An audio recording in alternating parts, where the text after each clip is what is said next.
Hello guys, kamusta po kayong lahat? At sana po ay nasa mabuti po kayong kalagayan. Welcome po to our channel, Baby Hunter 16. So, today's vlog ay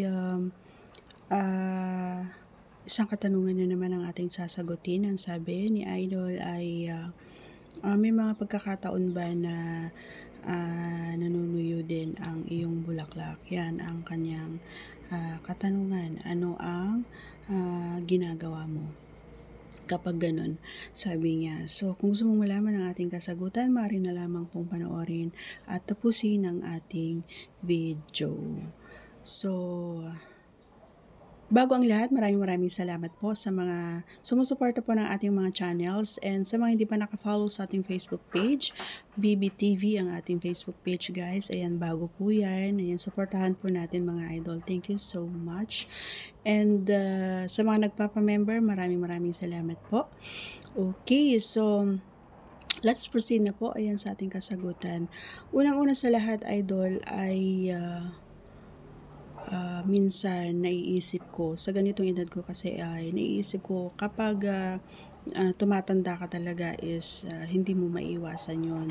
May nakapagsabi rin sa akin na sabi niya kapag menopause na daw ay masakit na daw. Oo, masakit na daw kapag pinapasok yung kanyang bulaklak. So, ngayon ko lang din na napag-alaman at ngayon ko lang din na naklaro na oo. Kahit hindi hindi pa siya menopause, kahit sa ganitong edad is nangyayari talaga 'yun. So ano nga ba yung ginagawa ko? So marami naman na nabibili mga idol, no. Marami naman nabibili sa store, ayan, syempre sa lalong-lalo sa mga butika, ganyan. Pero mas maganda mag-consult tayo sa doktor, 'di ba? Mas very good 'yon kapag ganoon ang ginawa natin at alam natin yung mga bawal at hindi bawal at yung iwasan at hindi iiwasan. So, ang ginagawa ko lang is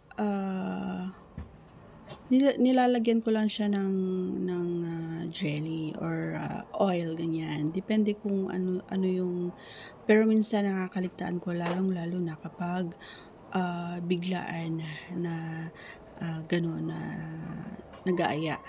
Ayan, so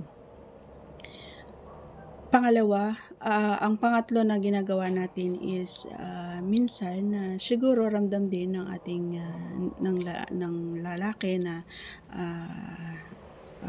dry siya. So ginagawa niya is bumababa talaga siya para kainin, para magkaroon siya ng laway, 'di ba? So yun lang naman ang ginagawa ko. Wala na akong ginagawang iba, yun lang. Sana nasagot ko, ayan, ang iyong katanungan kasi marami ang nagtatanong nito sa akin. Siguro may edad na rin yung kanilang mga partners. So, ganun lang. Pero kung halimbawa na ganun ang nangyari na hindi na nalalagyan ng babae yung kanyang bulaklak, is maaring ikaw na mismo lagyan mo na lang ang iyong tea para pagpasok niya is hindi maganit. Oo. Yun lang yung pwede kong mai-share sa inyo. Okay, so maraming salamat po sa pagtapos ng ating video. Huwag kalimutang subscribe ang ating channel. Bye! See you on our next vlog.